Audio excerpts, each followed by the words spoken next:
좋은 책 읽어드립니다. 책을 읽어주는 목사 성종성 목사입니다. 오늘은 우울한 마음을 안아드립니다라는 책 제목입니다. 지은이는 마음 여행입니다. 크리스찬 정신과 의사들의 마음치료 안내서입니다. 오늘은 일부 기독교적 관점으로 정신질환 이해하기, 그 중에서 마음이란 무엇일까라는 제목입니다.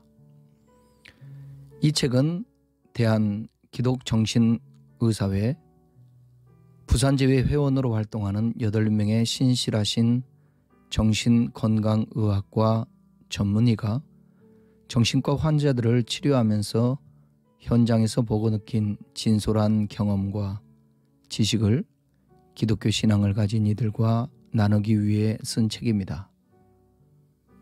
과학의 발전과 함께 현대의학은 많은 지식과 치료적 기술의 축적과 개발이 이루어지고 있으며 실제 치료에 적용되어 환자들이 질병에서 해방되어 건강한 삶을 회복하는 데 큰 기여를 하고 있습니다. 또한 성경에는 치유에 대한 많은 사례가 언급되어 있고 믿음으로 회복되어 하나님께 영광을 돌린 바디메오와 나아만 장군 같은 사례도 있습니다. 예수님도 많은 각색 병을 가진 환자를 기도와 말씀 선포로 치유하셨습니다. 이러한 연유에서 오늘날 기독교 신앙을 가진 목회자나 평신도 중에서 일부는 성경적 치유를 더 강조하기도 합니다. 의료 현장에서 이러한 두 가지 상충되는 치료적 관점이 혼란과 갈등을 유발하기도 합니다. 정신건강의학과 전문의로서 환자를 입원시키는 중에 신앙으로도 치료를 하겠다고 퇴원하여 기도원으로 가는 사례를 경험하기도 합니다. 정신의학 분야는 눈에 보이지 않는 인간의 마음과 증상을 다루기 때문에 일반인에게서도 정신과 질병에 대한 오해와 편견을 흔하게 접할 수 있는 것 같습니다. 이러한 상황에서 기독 신앙인이 더 신앙적 관점에서 치유를 고집할 수 있을 것 같습니다. 그러나 하나님은 우리의 믿음과 신앙의 주님이실 뿐만 아니라 정신의학의 주인이시기도 합니다. 이 책은 신앙의 본질을 잃지 않으면서 현대 정신건강의학의 지식과 기술을 가지고 환자의 정신질환을 치료하는 최선의 방법을 찾기 위한 노고 가운데 나왔습니다. 뇌과학에 기초한 정신질환의 전문적인 지식에 더하여 믿음과 말씀에 근거한 성경적 치유의 신앙이 조화롭게 연결된 균형 잡힌 치료를 통하여 치유 효과를 극대화시키는 것이 이 책의 궁극적인 목표가 될 것입니다. 아무쪼록 이 책이 정신질환으로 고통받고 있는 환우 보호자뿐 아니라 일반 신앙인, 목회자, 정신과 관련 전문가들에게 나침반과 같은 역할을 할 수 있기를 기대합니다. 오늘은 기독교적 관점으로 정신질환 이해하기 제1장 마음이란 무엇일까에 대해서 함께 살펴보도록 하겠습니다. 마음을 들여다보다. 이 책은 마음에 관한 책입니다. 저는 그리스도인이자 정신건강의학과 의사로서 오랜 시간 내담자들을 상담해왔고 그분들의 마음을 치료해오고 있습니다. 제게 오시는 분들 중에는 기독교적 상담이나 정신치료를 원하는 경우가 있어서 그분들과는 하나님의 말씀을 나누기도 하며 함께 기도하기도 했습니다. 부족하지만 그리스도의 사랑으로 내담자를 존중하며 전문적 지식뿐만 아니라 살아계신 하나님의 말씀을 통해 그분들과 함께 할 수 있었습니다. 상상할 수 없는 고통 속에 절망하며 어떤 소망도 발견하지 못하신 분들도 많았으며 그런 분들을 돕는다라는 것이 참으로 힘겨울 때도 많았습니다.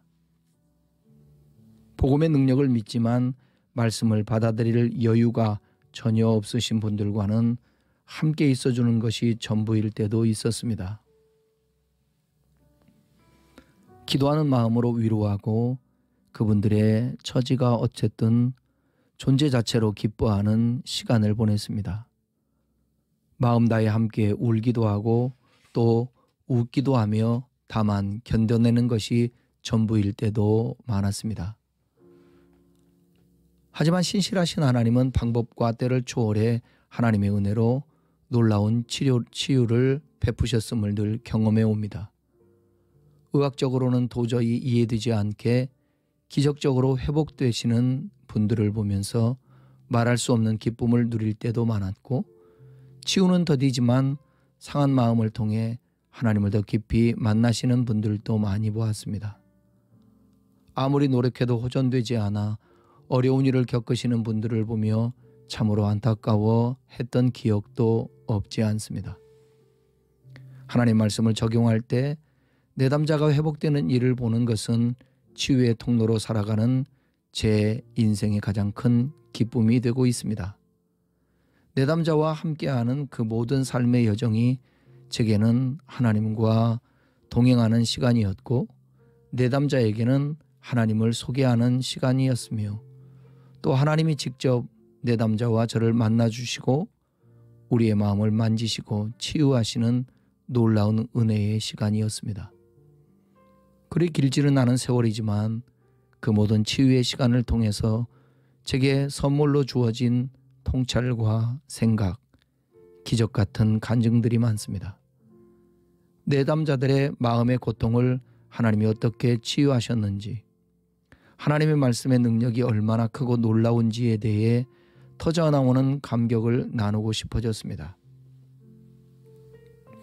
저는 신학자는 아니지만 가능한 성경적 관점을 통해 그러나 정신의학적 관점을 놓치지 않으며 깨달아온 마음에 대해 나눌까 합니다. 작은 도움이라도 되길 바라며 또 하나님을 자랑하는 마음으로 함께 나눕니다. 먼저는 마음에 대해 간략히 이야기하고자 합니다. 마음에 대해 먼저 언급하는 이유는 모든 정신병리가 마음으로부터 생겨나기 때문입니다. 하나님이 의도하신 원래의 온전한 마음이 죄로 인해서 타락하면서 생겨나는 변화를 이해하는 것이 중요하다고 생각합니다. 죄로 인해 우리의 마음은 정신병리에 매우 취약한 깨어지기 쉬운 상태가 되었습니다. 죄는 파괴로 이어집니다. 우리의 뇌와 육신의 마음도 마찬가지로 파괴되었습니다. 그래서 이런 연약한 마음으로 평생을 살아간다는 것이 사실 쉽지 않게 되었지요. 세상을 살아가다가 만나는 수많은 트라우마와 어려움, 아픔으로 인해서 우리는 우울증에 쉽게 걸리기도 합니다. 김 집사님이라는 분의 상담 내용을 읽어드리겠습니다. 저는 돈도 많고 인기도 많습니다. 솔직히 잘생겼다라는 말도 많이 듣습니다. 박사학위가 있고 유명하며 명예도 주어진 사람입니다. 모든 사람이 저를 매우 부러워합니다. 모두가 저처럼 되고자 한다는 말도 많이 듣습니다. 그런데 저는 늘 우울하고 공허합니다. 사실 마음에 관해 균형 잡힌 이야기를 한다는 것이 무척 어렵게 느껴집니다. 왜냐하면 사람의 마음은 우주보다 광대해서 크기와 깊이, 너비를 가늠할 수 없어 다 알 수도 없고 설명할 수도 없기 때문입니다. 하나님이 창조하신 우주도 그 크기와 원리를 다 알 길이 없는데 하물며 하나님의 형상을 따라 창조된 사람의 마음은 얼마나 더 크겠습니까? 이 글을 쓰는 저 역시도 마음에 대해 아주 일부분만 이해하고 있다고 생각합니다. 우주가 다 밝혀지지 않은 것처럼 마음도 미지의 영역이 많으며 그중 몇 가지에 대해 말씀드리겠습니다. 사람의 마음을 크기로 측정한다는 것이 다소 억지스럽습니다. 하지만 크기의 개념으로 단순 비교를 해본다면 사람의 마음이 얼마나 큰지 쉽게 이해될 것 같습니다. 사람의 마음이 충만해서 완벽한 만족을 느끼려면 최소한 사람의 마음보다는 질적으로 양적으로 더 큰 것을 마음에 담고 있어야 합니다. 이 세상에 사람의 마음보다 더 큰 것이 있다면 그것을 담게 되면 참 만족을 느끼겠지요. 하지만 이 세상에 그 어떤 것을 마음에 담아도 참 만족은 결코 없다라는 사실을 우리는 너무나도 잘 알고 있습니다. 그래서 사람의 욕심은 끝이 없다고 하지요. 이 세상에 어떤 권력이나 명예, 물질이나 소유를 다 가진다 할지라도 우리의 마음은 여전히 목말라 하며 더 많은 것으로 채우려고 합니다. 즉 세상의 것은 그것이 아무리 가치 있고 크고 놀라운 것이라 할지라도 마음보다는 작다 하겠습니다. 그렇다면 온 우주를 마음에 담으면 충분히 만족스러울까요? 같은 이유로 결코 그렇지 않을 것입니다. 가장 광대하다고 하는 우주를 다 담는다고 할지라도 여전히 공허함을 느끼는 것이 마음이라면 우주보다는 마음이 훨씬 더 크다라는 말입니다. 앞서 소개한 김 집사님은 세상에 많은 것을 누리고 있어도 하나님이 다스리지 못하시는 마음의 영역이 있으니 채워지지 않은 마음으로 인해 공허할 수밖에 없겠습니다. 그렇다면 사람의 마음보다 더 큰 것이 과연 이 세상에 존재할까요? 무엇을 담을 때 사람의 마음은 참 만족과 행복을 얻을까요? 저는 사람의 마음보다 더 큰 것은 이 세상에는 존재하지 않는다고 생각합니다.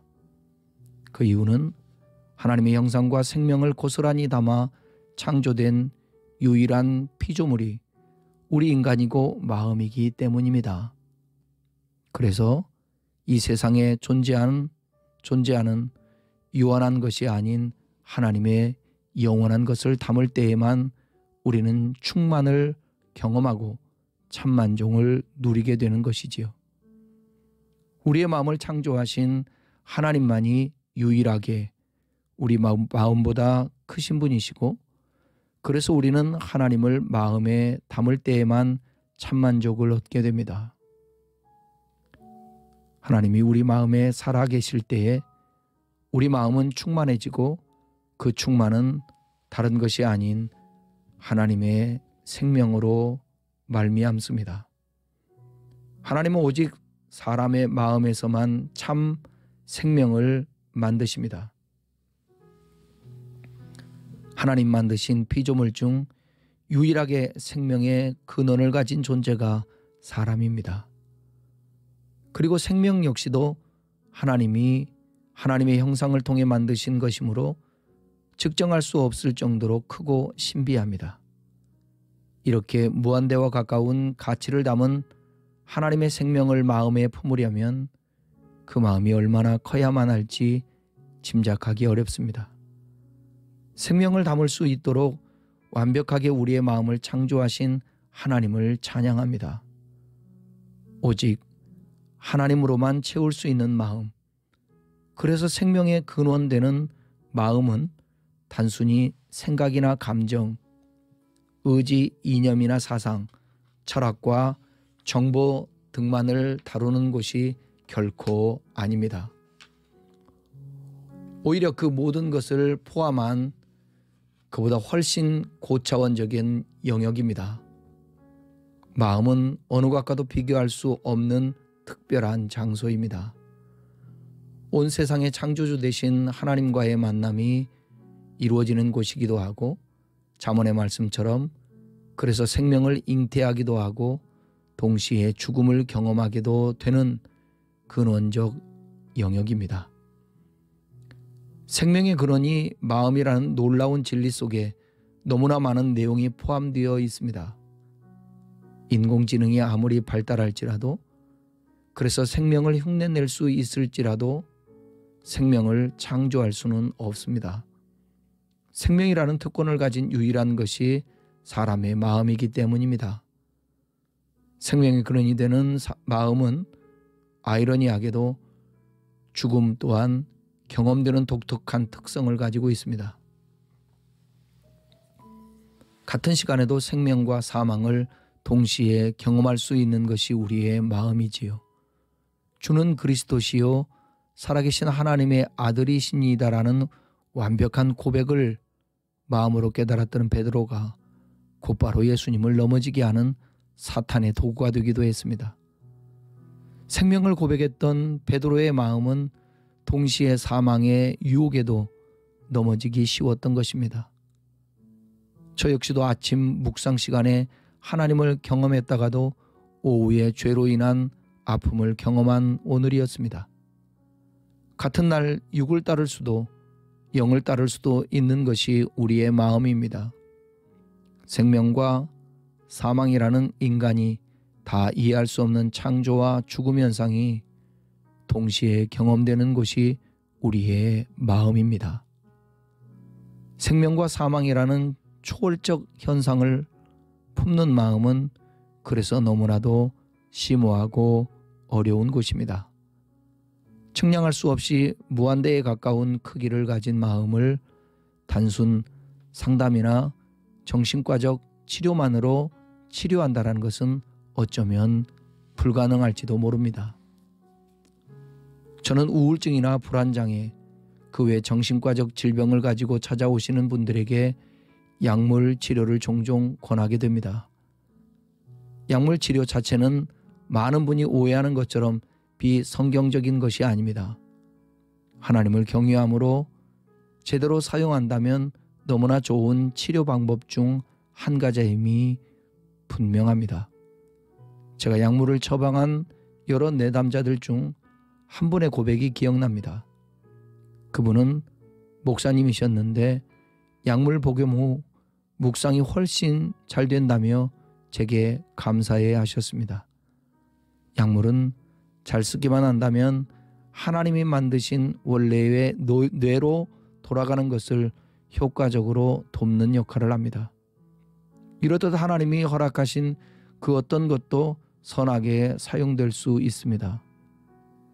약물 치료뿐만 아니라 하나님이 일반 은총을 통해 허락하신 정신과적 여러 치료 기법이나 상담 기법은 큰 의미가 있고 매우 중요하다고 생각하며 저 역시도 가능한 많은 지식과 치료법으로 내담자를 돕고 있습니다. 그 어떤 접근도 다 그 나름의 의미와 효용이 분명히 있지요. 그러나 결국에는 마음 깊이 경험되는 생명과 사망의 영역까지 다뤄야만 근원적 회복이 가능하다고 생각합니다. 단순히 생각을 바꾸고 감정을 달리 느끼고 행동을 바꾸는 것도 중요하지만 그 이면 깊은 곳에서 생명을 어떻게 경험하게 할 수 있을지, 사망의 시작인 죄를 어떻게 회개하고 다뤄야 하는지가 훨씬 더 중요한 것입니다. 생명과 생기를 통해 만들어진 사람은 치유 역시도 생명을 통해서 일어나야 합니다. 창조주 하나님이 마음을 만드셨으니 오직 하나님만이 참 회복과 치유를 가져다 주실 수 있는 것입니다. 이 땅의 정신과적 치료법과 모든 선한 상담 기법이 매우 중요하고 필수적이나 거기서 더 나아가 하나님의 생명을 경험하도록 해야 마음은 참 자유와 회복을 온전히 경험할 수 있을 것입니다. 저는 개인적으로 마음 깊은 곳에 하나님의 생명이 경험되도록 돕고자 성경적 상담 및 기도 사역을 해오고 있습니다. 그러면서 하나님의 생명으로 인해서 회복되는 분들을 많이 경험해 왔습니다. 몇 가지 구체적 경우를 말씀드리기 전에 생명의 근원인 마음에 대해서 좀 더 살펴보겠습니다. 하나님은 마음을 생명의 근원으로 창조하셨습니다. 죄가 이 땅에 들어오기 전에 아담은 오직 하나님의 생명으로만 살아갔습니다. 하나님과의 생명의 관계를 통해 모든 것을 공급받고 모든 것을 이해하고 모든 것을 판단했습니다. 몸도 마음도 거룩한 상태였습니다. 아담의 이성과 감정, 의지 모두가 죄와 무관한 이상적인 생명 상태였다라는 말입니다. 죄를 짓기 전에 아담은 선악을 알게 하는 나무의 열매를 먹기 전이므로 악과 거짓은 전혀 알지 못했습니다. 자신의 이성을 통해서 하나님을 정확히 이해했고 진리를 깨달았고 지혜가 풍성했으며 진리에 기반한 판단과 생각과 말을 했습니다. 감정 역시도 진리에 기반한 기쁨과 평안, 소속감을 누리고 충만함을 느꼈을 것입니다. 이런 이성과 감정이 서로 하나 되어 모든 갈등도 없이 하나님과 이웃을 사랑함으로 온전히 순종하는 자유의지와 성령의 열매, 능력이 있었을 것이 분명합니다. 저는 마음을 생각할 때 뇌를 같이 생각해 보게 됩니다. 뇌를 보면 마음에 대해 많은 정보를 알 수 있습니다. 죄를 짓기 전 아담의 뇌를 상상해 본 적이 있으신지요? 저는 죄 짓기 전에 아담이나 예수님의 뇌를 자주 상상해 보곤 합니다. 아담의 죄의 영향력 아래에 있지 않았을 때는 육신도 온전했기에 아마도 뇌의 모든 구조가 완벽하게 작동했을 것 같습니다. 뇌는 아주 복잡하고 다양한 구조물을 가지고 있으며 구조 간의 관계에 따라 무한대에 가까운 기능을 발휘하는 것 같습니다. 뇌의 특정 구조가 특정 기능을 담당하기도 하지만 구조와 기능을 1대1로 짝지을 수는 없습니다. 그렇기 때문에 뇌 구조의 기능을 정확하게 구분해낼 수 없다고 보는 것이 뇌에 대해 더 타당한 설명입니다. 하지만 독자들의 이해를 돕기 위해서 뇌를 간략히 나눠볼 수는 있습니다. 대체적으로 이성을 담당하는 뇌 영역, 감정을 관장하는 뇌 영역, 의지를 행사하는 뇌 영역 등으로 크게는 나눠볼 수 있을 것입니다. 죄를 짓기 전에는 이 모든 구조물이 하나님의 생명과 사랑으로 통합적이고 유기적으로 서로 연결되어 있었다라는 뜻입니다. 하나님의 사랑과 진리로만 복잡한 뇌 구조가 완벽한 질서와 하나됨을 누릴 수 있습니다. 뇌 구조 간의 질서와 통합과 연결이 잘 이루어져 있을 때에야 비로소 사람은 행복감과 의미, 감사 등을 충만히 느끼고 직업적 성과나 관계적 조화도 잘 이루게 됩니다. 그리고 무엇보다 인격적으로도 가장 성숙한 상태가 되는 것입니다. 즉 아담은 하나님의 생명을 마음과 뇌, 몸으로 경험하면서 진리에 기반한 이성을 깨닫고 은혜에 기반한 감정을 경험했을 것입니다. 그리고 이러한 진리와 은혜를 통해 아담은 자신의 하나님께서 전적으로 순종할 수 있었을 것입니다. 지정의의 완벽한 하나됨입니다. 이렇게 상상해 본다면 예수님의 뇌야말로 인류 역사상 가장 완벽했을 것입니다. 예수님은 사람의 몸을 입고 오셨으므로 사람의 뇌를 가지고 태어나셨을 것이나 그분의 뇌 안에 죄는 없었겠습니다. 그래서 예수님이 그토록 놀라운 성령의 능력과 성품, 지혜와 전지전능함을 나타내실 수 있었을 것입니다. 예수님의 뇌는 하나님과의 교제를 통해 날마다 생명을 공급받고 하나님과도 사람과도 완전한 코이노니아를 이루고 있었습니다. 어쩌면 그리스도의 재림의 날에 우리가 새 몸을 입고 부활을 할 때 이와 유사하지 않을까 생각해 봅니다. 우리의 몸이나 뇌, 마음은 그래서 오직 하나님의 생명으로만 하나 될 수 있습니다. 세상의 다양한 학문이나 종교나 치료 기법들은 저마다의 방법을 통해 이상적인 회복을 이루고자 노력하지만 생명으로 만들어진 마음을 이 땅에 존재하는 어떤 것으로도 하나 되게 할 수는 없겠습니다. 다음 시간에는 마음이 고통스러운 이유에 대해서 살펴보겠습니다. 감사합니다.